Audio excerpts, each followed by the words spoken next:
Our keynote address this evening is titled Building the Lambda Chi Alpha Experience on Cathedral-Like Qualities.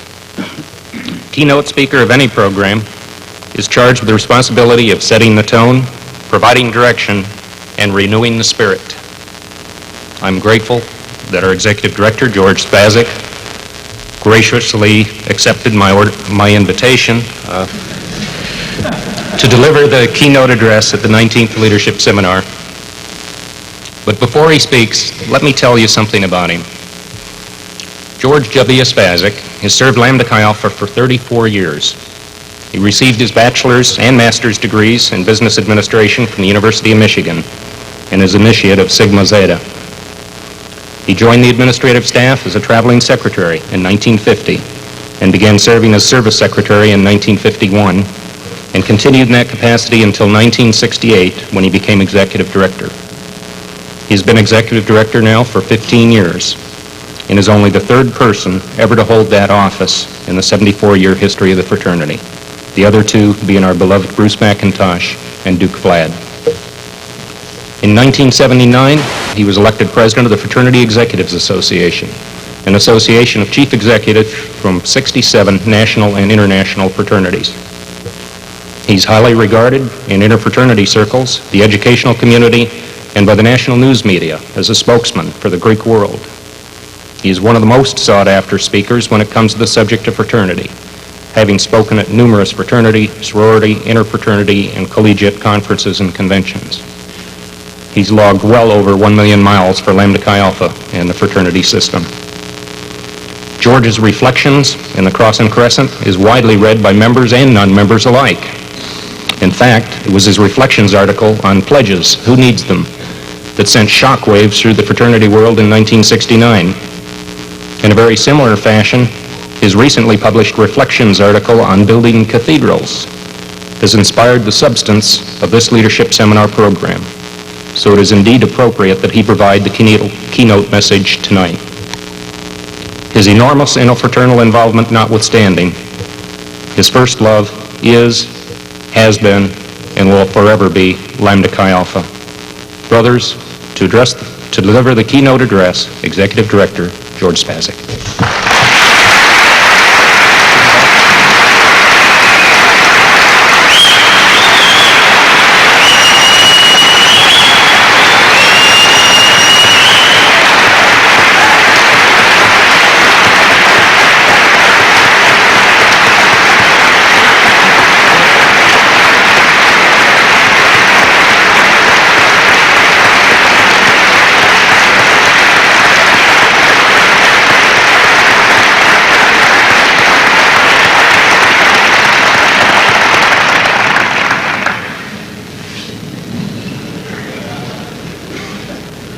Don't go much further. That's all I'm going to take off.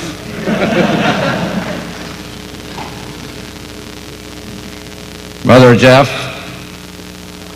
friends and brothers of Lambda Chi Alpha, thank you for that very warm greeting. I'm deeply moved by it. And thank you, Jeff, for that beautiful introduction. You've placed on me a responsibility I'm not sure I can fulfill. I accept this assignment only because I knew that this program was in place. Every detail has been covered, the theme has been set, and the content of the program to develop that theme has been meticulously prepared by the greatest staff anyone could ever be blessed with. Building the Lambda Chi Alpha experience on cathedral-like qualities is one of the most beautiful and meaningful themes we have ever had for a conference of this type. I take credit only for planting the seed of that theme. The real credit for developing it goes to the staff, and especially to my sidekick for the last 13 years, Director of Chapter Services, Frank Mays.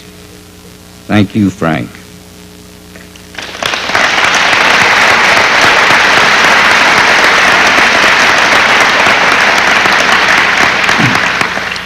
You may have noticed that in Lambda Chi Alpha, we're big on themes or slogans or logos. We have a lot of fun at staff meetings 2 or 3 times a year, brainstorming for themes and slogans for conclaves leadership seminars, assemblies, and other events. And they're really easy to think up. Here are some just off the top of my head as I was preparing these notes. Maybe someday we'll use one, maybe not. From those who care to those who dare. And that suggests one that I've always liked. Dare to be different. Last year we could have used think new in 82. This year, think free in 83. Think more in 84.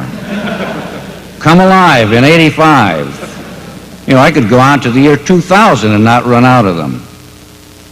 You're carrying in your pocket right now a great slogan on every coin in your pocket. That is United States coin. I'm sorry, not the Canadian coin.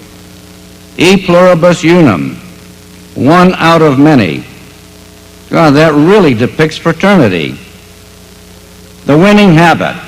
Winning through excellence. Partners in progress. A call to action. Passport to success. The summit is our goal. Accent on excellence. Here's one. Support Lambda Chi Alpha. The logo could be a jockstrap with a little Lambda Chi Alpha in the center of it.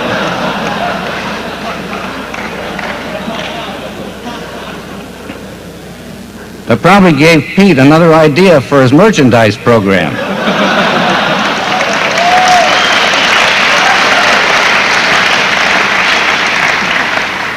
At any rate, themes and slogans and logos and labels are really easy to think of.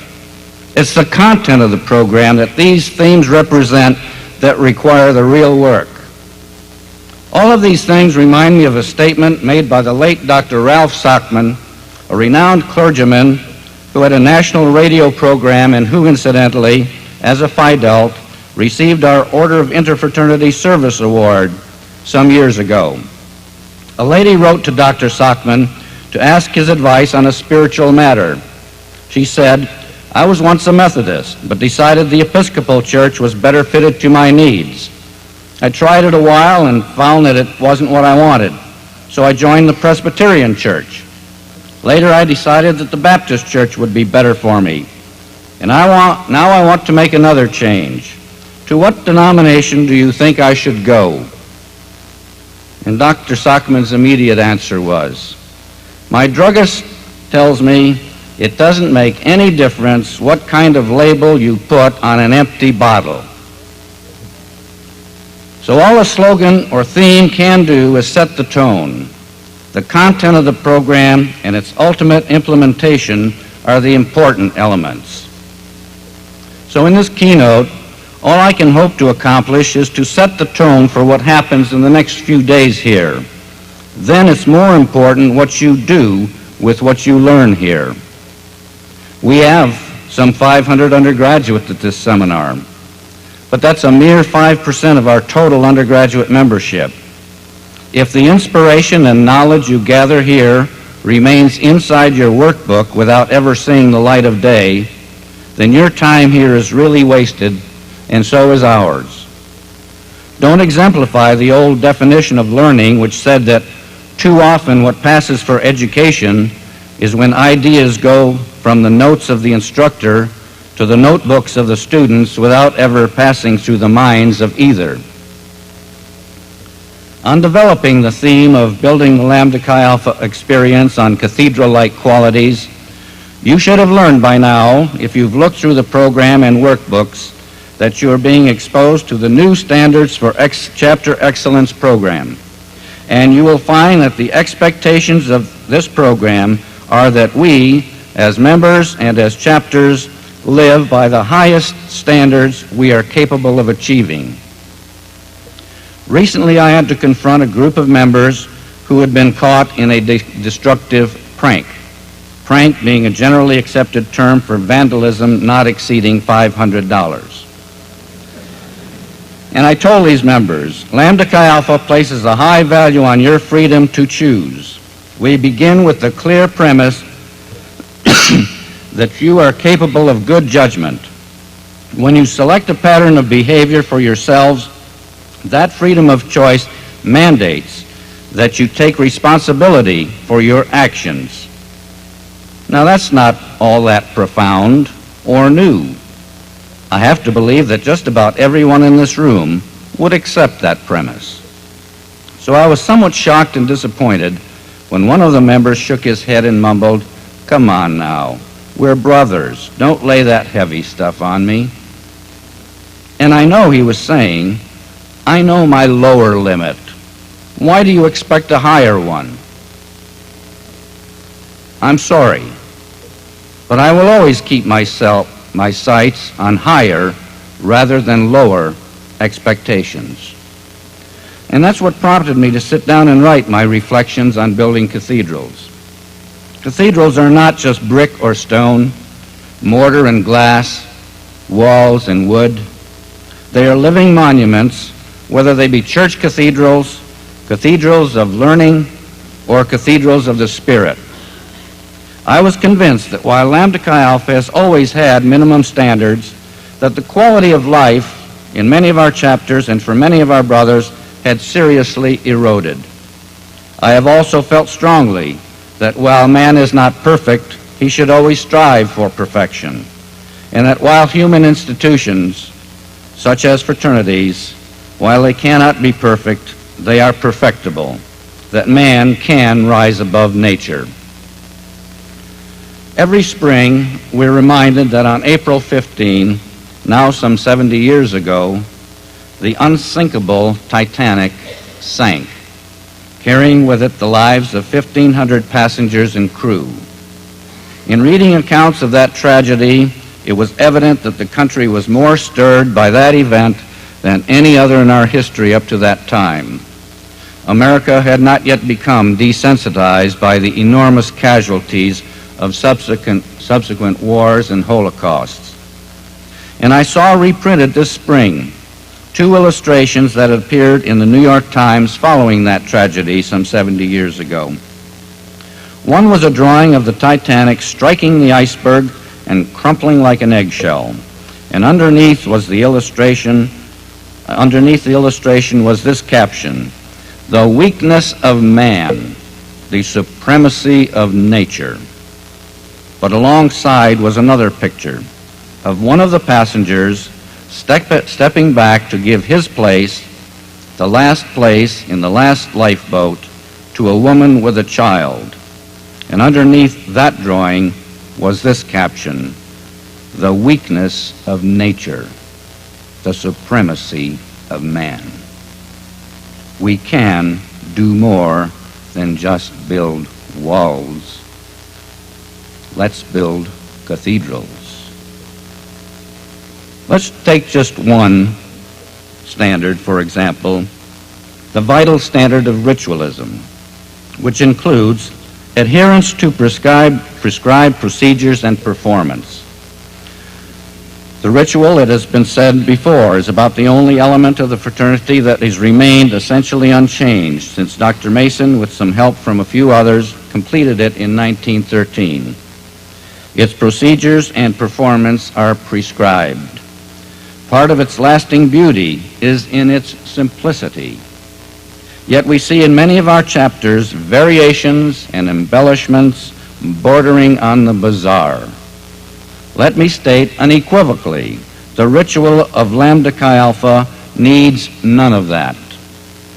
The addition of these crude extras would be like putting jockey shorts on Michelangelo's statue of David, or like putting a brassiere on Venus de Milo, or like putting lipstick on Mona Lisa.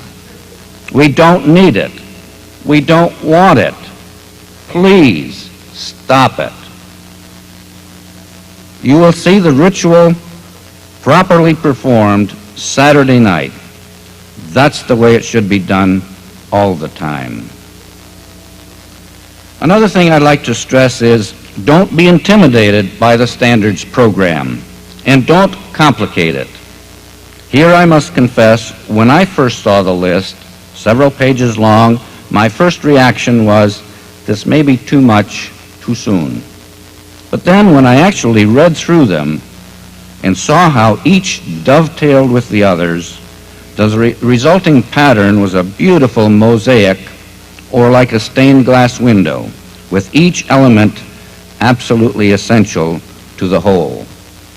When I say don't complicate it, I'm suggesting that as you go through the standards workbook, as you will later this evening, you'll see how easy it is for any chapter to evaluate its performance in relation to each standard. It's as easy as opening and closing a safety pin. And I'm so glad the safety pin was invented when it was, whenever it was. If someone tried to invent the safety pin in today's high-tech era, it would have 6 moving parts, 2 transistors, and require service at least twice a year. There's a story, in fact, of the science professor who tried to explain the problem of simply passing through a doorway, who carried it at least one step further than he really needed to. And I quote, "I'm standing on the threshold about to enter a room. It is an intricate business. In the first place, I must shove against an atmosphere pressing with a force of 14 pounds on every square inch of my body. I must make sure of landing on a plank traveling at 20 miles a second around the sun. I must do this while hanging from a round planet head outward into space, and a wind of ether blowing at no one knows how many miles a second through every interstice of my body. The plank has no solidity of substance. To step on it is like stepping on a swarm of flies. Shall I not slip through? Truly, it is easier for a camel to go through the eye of a needle than for a scientific man to pass through a door." So much for the men of science, some of whom spend a lifetime mountain climbing on molehills. But getting back to the standards workbook, it really is not complicated. You can read the whole thing in about 20 minutes. And the beauty of it is that you can do a chapter evaluation on a particular standard at a chapter meeting, or you can spend a morning or afternoon and cover several standards, or you can have a weekend retreat and cover all 25 standards. It's fun, and it's exciting, and it's so simple any 6-year-old can understand it. So if you have any problem with it, find yourself a 6-year-old and he'll explain it to you. Let's talk for a minute about the standard of involvement. Lambda Chi Alpha is not a revolving door where you can get through on somebody else's push, or a parking meter where you can park on somebody else's nickel. I know of only 2 ways to get up into an oak tree: climb it the hard way, or sit on an acorn and wait for it to grow. Justice Oliver Wendell Holmes said, "As life is action and passion, it is required of a man that he should share the passion and action of his time at the peril of being judged not to have lived." What a devastating thought. Lambda Chi Alpha is part of the action and passion of your life in college. Would you want to be judged not to have been a part of your chapter, never to have been a member? Be involved and stay involved. Take your inspiration from these members of the Grand High Zeta and from these other alumni here who have never lost the excitement of involvement. Now let's talk about the standard of social development, an area that cries out for attention in the frenetic atmosphere of today's student scene. I can recall, of course, as other alumni here can, the fabulous 50s and the serene 60s. Then all of a sudden, young America decided to go egalitarian. Fraternities were condemned. In the name of social awareness, an antisocial syndrome swept America as being elitist. In droves, undergraduates deserted the college dormitories, leaving trustees and regents dismayed as to what to do about their building bonds. Young people went forth to set up private pads, often in substandard off-campus rooming houses. The virus infected fraternity initiates, too. Thousands of them packed up and departed from their own chapter houses. Do your own thing was the watchword of the hour. Brotherhood was out. Mutual self-help was out. Group activities were sneered at. The sophisticated man joined the me generation, and he would look out for number one. Well, as you know, that didn't last. Pad life turned out to be pretty dismal. Catch-as-catch-can meals were not much fun. Even the anti-organization people began to set up organizations of their own. Slowly, the dorms refilled, and fraternity recruitment revived. But out of this ferment came two complications. They were not American phenomenon, for they afflicted the whole Western world, but they had a profound effect upon American college life. One was the so-called sexual revolution. It came about quite logically when a permissive philosophy coincided with the invention of more reliable means to prevent unwanted pregnancies. So love was tossed out the window, and mechanical coupling came in. Youth was told to get rid of the dark frustrations that presumably plagued previous ages and to let it all hang out. In unrestrained sexual activity characteristic of a congenial barnyard, man would find joy and fulfillment. So we got co-ed dormitories with their busy fire escapes, and sleep-ins and sleep-arounds and semester partners. And this was supposed to make us deliriously happy. I won't try to pass judgment on this interesting experiment, but I did notice seriously an article in a college magazine recently to the effect that the campus psychiatric services were booming, and the doctors were saying that they had never seen so many severe neuroses brought about by guilt, insecurity, and moral confusion. Far more astonishing was the arrival of the so-called drug culture.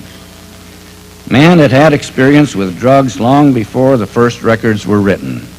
But here suddenly was a generation being told that drugs were good, that they heightened awareness and expanded consciousness, and that anyway, if they weren't exactly good, they weren't any worse than your dad's martini. Future historians will marvel at the fact that at the college level there were thousands of believers. In the student culture, the heroin experiments provided such quick disasters that they didn't last long. And LSD lost favor after Dr. Timothy Leary went into orbit and some of his arm-waving disciples tried to fly out of high windows. But academia has still not emerged from the pot age, and cocaine is now the rage among young professionals. These, plus generous dollops of alcohol, did in many of our oldest chapters and chapters of all other fraternities. We've made a start on some of these problems in 1977, largely at the request of and with considerable direction from the Student Advisory Committee. We were the first fraternity to establish an alcohol awareness program. And last year, at the Nashville General Assembly, you, the undergraduates, adopted a firm policy against illegal drugs.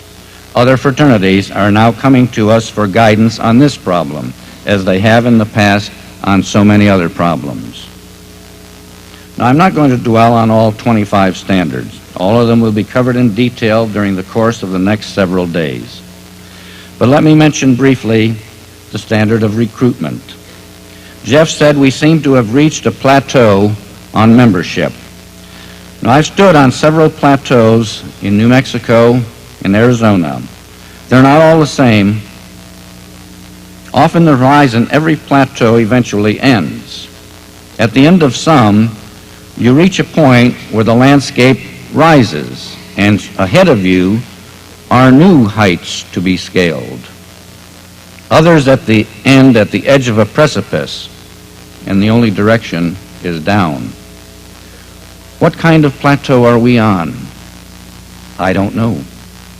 Only you can lead us to the answer. And finally, we come to the standard of fraternal spirit, without which there would be no point in even worrying about all the other standards. America does not designate poet laureates, but if we did, surely Edwin Markham, a Lambda Chi Alpha brother, would be among them. Edwin Markham wrote extensively on the subject of brotherhood, and I know you've heard and read many of them. But perhaps my favorite is this. The crest and crowning of all good, life's final star, is brotherhood. For it will bring again to earth her long-lost poesy and mirth. Our hope is in heroic men, star-led, to build the world again. To this event the ages ran. Make way for brotherhood. Make way for man. I believe that the ideal life, the life of full completion, haunts us all. We feel the thing we ought to be beating underneath the thing we are. Let me ask you, and I want to hear you answer me. Are you ready to take up the challenge of inspired leadership in the fraternity world? Are you ready? Yes.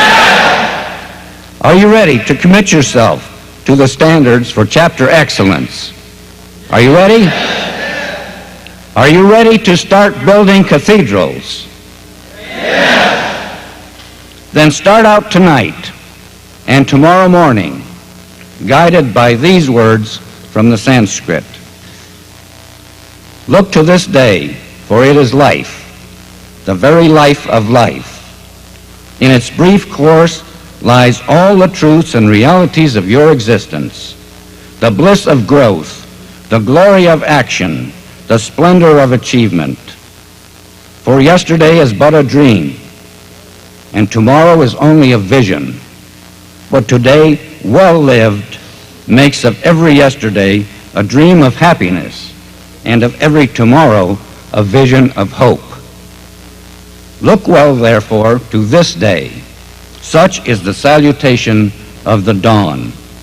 My brothers, I know the challenges that lie ahead are great, but the rewards will be even greater.